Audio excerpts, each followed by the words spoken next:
রাহমাতুল লিল আলামিন উহুদের যুদ্ধে করা ঢোকার পর বড় বেতায় ব্যথিত হয়ে গেলেন, অসুস্থ হয়ে পড়লেন। একটা গর্তের মধ্যে পড়ে আছে। বেঈমানেরা চতুর্দিকে খবর শোনায় দিছে রাহমাতুল লিল আলামিন নাই। বেঈমানেরা খবর পৌঁছায় দিছে মুহাম্মদ নাই। এই খবর শোনার পর মদিনার ছোট ছোট ছেলে মেয়েরা কাঁদে, মহিলারা কাঁদে। আমার নবী যদি না থাকে কাকে ভালোবাসবো? আমার নবী যদি না থাকে কাকে আমরা দেখে মনটাকে জুড়াবো?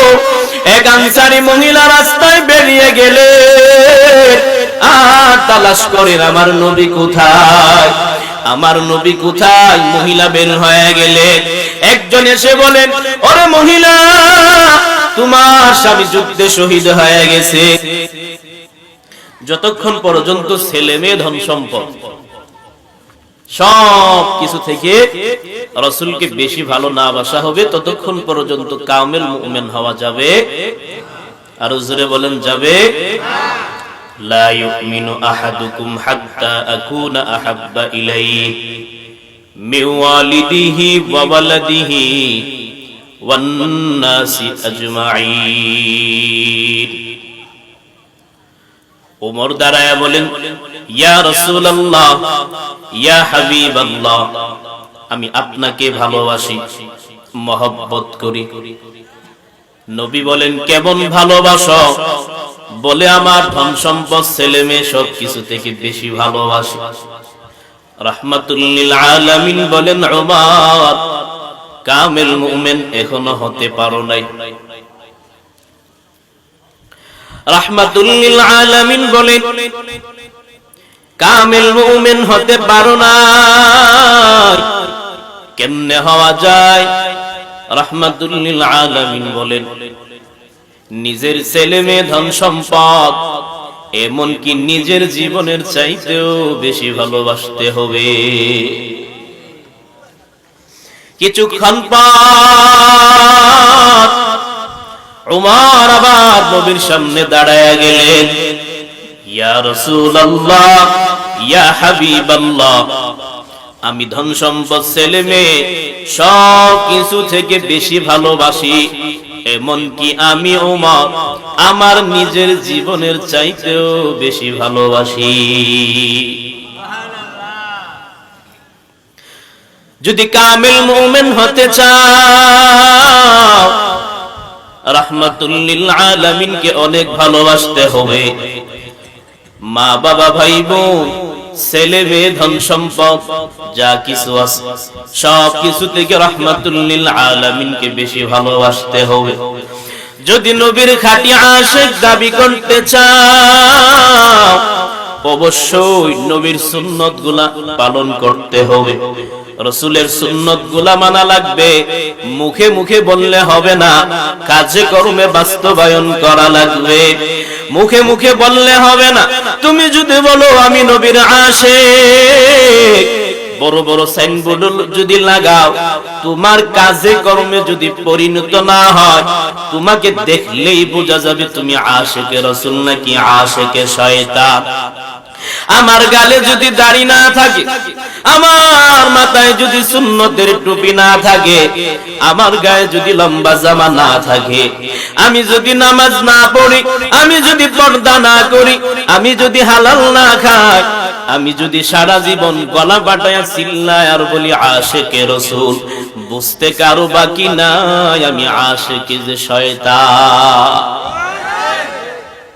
রাসূলের আশিকের পরিচয় হবে বহু দূর থেকে।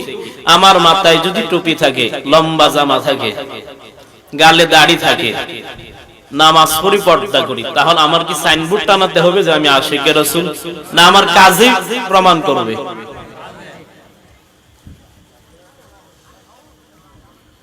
আমার কাজে কর্মে আমাকে প্রমাণ করবে যে আমি আশিকে রাসূল নাকি আশিকে বাটপার। মুখে মুখে আশিক দাবি করলে আশিক হওয়া যায়, কাজে কর্মে পরিণত করতে হবে। আল্লাহ আমাদেরকে তৌফিক দান করুন। যদি কামিল মুমিন হতে চাও অনেক অনেক বেশি ভালোবাসতে হবে, সাধারণ ভালোবাসলে হবে না। কেমন ভালোবাসা? বলে সাহাবায়ে কেরামের মতো ভালোবাসা। কেমন ভালোবাসতেন সাহাবায়ে কেরাম? কেমন ভালোবাসতেন? মহব্বত করতেন। কতটা অনুসরণ করতেন, অনুকরণ করতেন। রাসূলের প্রতি কেমন মহব্বত তাদের ছিল। একবার রাহমাতুল লিল আলামিন সিংহা লাগানোর পর কিছু রক্ত বের হয়েছিল। অল্প কিছু জমাট রক্ত আব্দুল্লাহ ইবনে জুবাইরের হাতে তুলে দিলেন।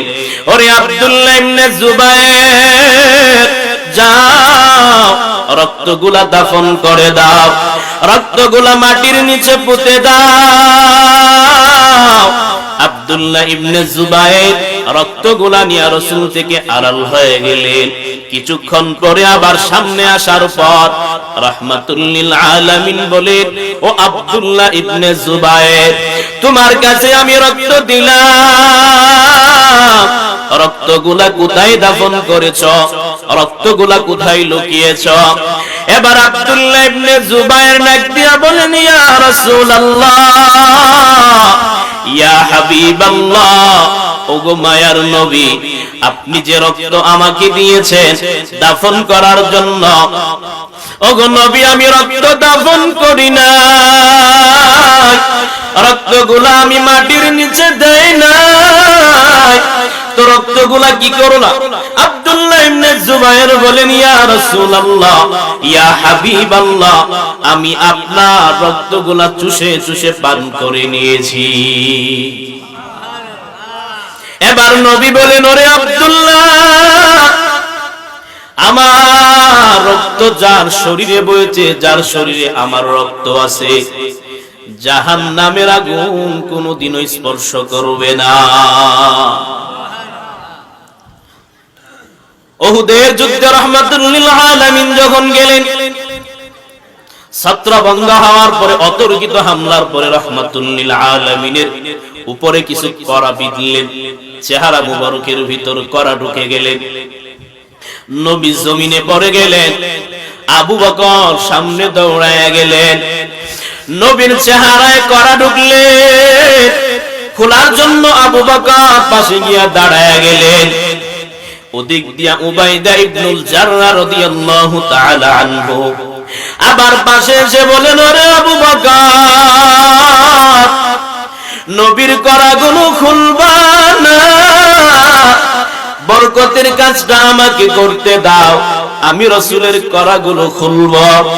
উবাইদা ইবনুল জাররাহ রাদিয়াল্লাহু তাআলা আনহু নবীজির পাশে বসিয়া শক্ত করে ধরে লোহার কড়ার মধ্যে যখন টান দিলেন, একটা লোহার কড়া ছুটে গেলেন।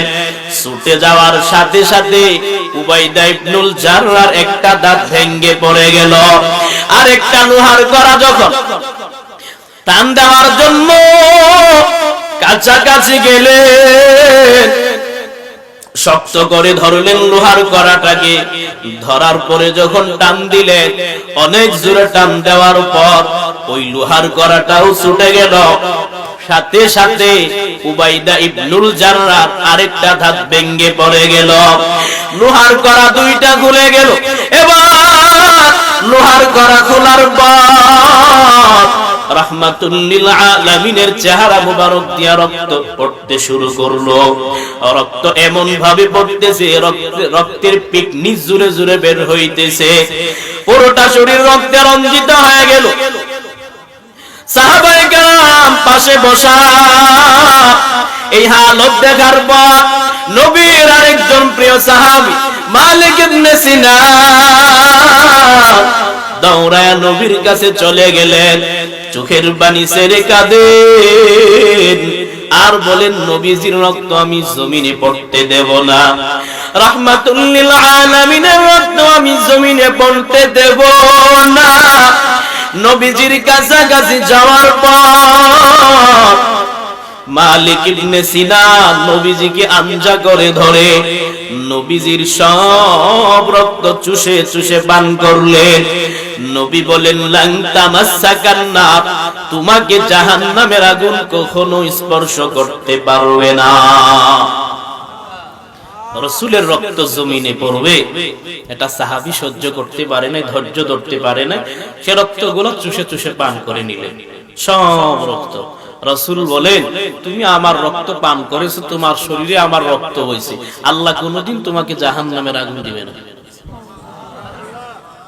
রাসূল ছিল। আমাদের মধ্যে এমন ভালোবাসা মহব্বত আছে, আছে। আমগর ভালোবাসা তো দুনিয়ার মধ্যে সীমাবদ্ধ। যা ভালোবাসা আছে সব দুনিয়ার মধ্যে, দুনিয়ার জন্য, স্বামী স্ত্রীর জন্য, মা বাবার জন্য, প্রেমিক প্রেমিকার জন্য। রাসূলের জন্য ভালোবাসা বলতে গেলেই নাই। গত 2 দিন আগে এক মেয়ে আর এক মেয়েকে বিবাহ করছে, শুনছেন না? কি হালাত, কি অবস্থা দেশের, কোন ভাবেই এরা হিসাব মিলাইতে পারি না। এক মেয়ে আর এক মেয়েকে বিবাহ করে কেন? আল্লাহ গোটা জাতিকে হেফাজত করুন, গোটা জাতিকে হেদায়েত দান করুন। আরো জোরে বলেন, রাসূলের মহব্বত অন্তরে থাকা দরকার আছে না নাই? রাসূলের অনুসরণ আমাদের করতে হবে কি হবে না? আমরা রাসূলকে অনুসরণ করি না, ফলো করি না। কেউ যদি রাসূলকে ব্যক্তিগত লাইফে ফলো করে, অনুসরণ করে, তার ব্যক্তিগত লাইফটা সুন্দর হবে। পারিবারিক ভাবে যদি রাসূলের সুন্নতকে অনুসরণ করে, অনুকরণ করে, তার পরিবার জীবনটা সুন্দর হবে। রাষ্ট্রীয় ভাবে যদি কেউ অনুসরণ করে, গোটা রাষ্ট্রের মধ্যে আল্লাহ শান্তি কায়েম করে দিবেন। এমন কোন জীবনের একটা কাজ নাই, মুহূর্ত নাই, যেটাতে রাসূলের সুন্নত নাই, তরিকা নাই। আছে? সব কিছুতে রাসূলের সুন্নত আছে না নাই? ভাত খাওয়ার সময় আছে না নাই? টয়লেটে যাওয়ার সময়, বিড়ি টানার সময় আছে? পারিবারিক ভাবে, ব্যক্তিগত ভাবে, রাষ্ট্রীয় ভাবে, সামাজিক ভাবে, সব ক্ষেত্রে রাসূলের সুন্নত আদর্শ। আপনি শুধু বুঝে বুঝে ওলামাদের কাছ থেকে পরামর্শ নিয়ে শুধু মানবেন। যদি মানতে পারেন, অনুসরণ করতে পারেন, আল্লাহ জীবনের সমস্ত গুনাহগুলো আপনার মাফ করে দেবেন। এই জন্য রাসূলকে ভালোবাসা মানা দরকার আছে না নাই? শুধু মুখে মুখে মানবো নাকি অন্তরেও মানবো?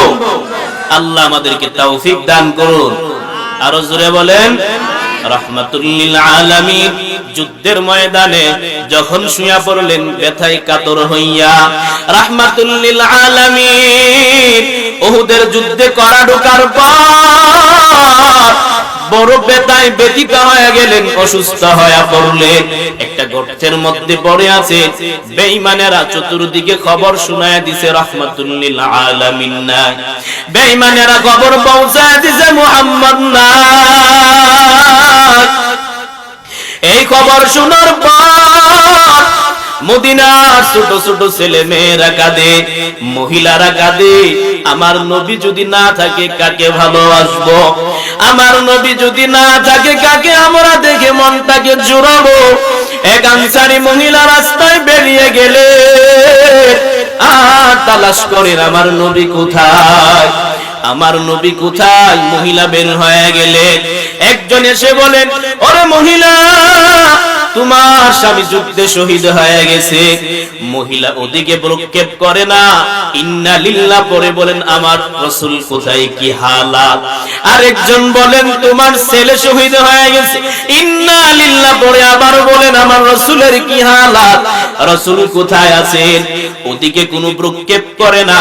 কত মানুষ কত কিছু বলে, ইন্না লিল্লাহ বলে শেষ করে বলে, রাসূলের কি হালাত, আমার রাসূলের কি হালাত, আমার নবী কোথায়।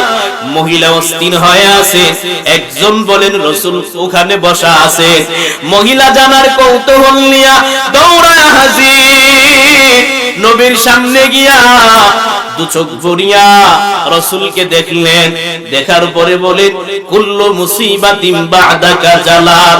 নবী আপনাকে দেখার পর, আপনাকে দু চোখে দেখার পর, আপনাকে এখন আমি দেখার পর আমার পিছনের সব মুসিবত হালকা হয়ে গেছে। বাবা মারা গেছে, স্বামী মারা গেছেন, ছেলে মারা গেছেন, ওদিকে ভ্রুক্ষেপ নাই, রাসূল সুস্থ আছেন কিনা সেটা বলতেছে। রাসূলকে দেখার পরে বলে, এক নজরে দেখার পরে আমি পিছনের সব মুসিবত আমার জন্য হালকা হয়ে গেছে। কতটা মহব্বত ছিল, ভালোবাসা ছিল, আমার আপনার অন্তরে নাই। যা আছে সব দুনিয়ার জন্য, দুনিয়ার লাইনে যারা আছে চলতে ফিরতে তাদের জন্য। এদের মহব্বত অন্তর থেকে বের করে রাসূলের মহব্বত অন্তরে ঢুকাইতে হবে, ঠিক কি না? যদি নাজাত পেতে চান, জান্নাত পেতে চান, রাসূলকে পরিপূর্ণভাবে ফলো করতে হবে, এছাড়া নাজাতের কোনো রাস্তা নাই।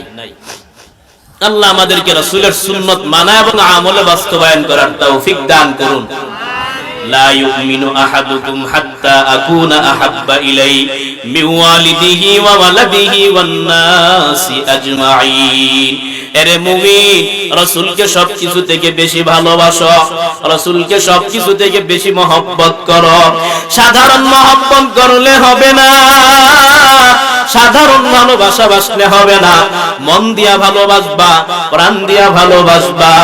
মায়ার নবী দ্বীনের জন্য বহু কষ্ট করেছে, ধর্মটাকে এই পর্যন্ত আমাদের কাছে পৌঁছাইতে রাহমাতুল লিল আলামিন বহু কষ্ট করেছেন, বহু ত্যাগ স্বীকার করেছেন। নবীর জীবনীটা পুরাটাই ছিল কষ্ট আর কষ্ট। এতিম হইয়া আসলেন, বাবা নাই, কিছুদিন পর মাও নাই।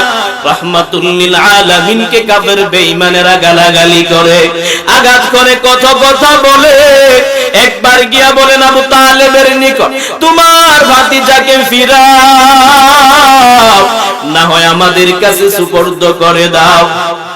আমরা মূর্তির ইবাদত করি, মূর্তিকে মানি, মূর্তিকে সামনে নিয়ে পূজা করি, ধর্মের অনুসরণ করি। তোমার ভাতিজা আবার কোন ধর্মের কথা বলে? আমরা ওই ধর্মকে মানতে পারবো না, ওই ধর্মকে আমরা মানতে পারবো না। তুমি তোমার ভাতিজাকে নিষেধ করে দাও, যদি না পারো আমাদের কাছে সুপর্দ করে দাও।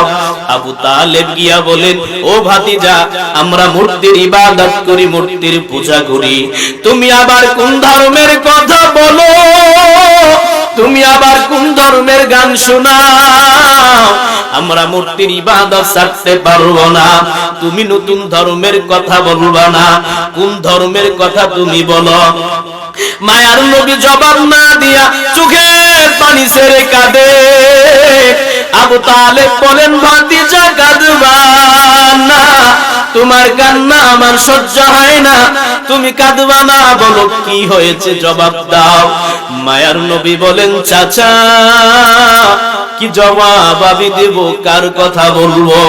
আল্লাহ তো আমাকে ধর্ম দিয়া পাঠাইছে মানুষের নিকট পৌঁছানোর জন্য।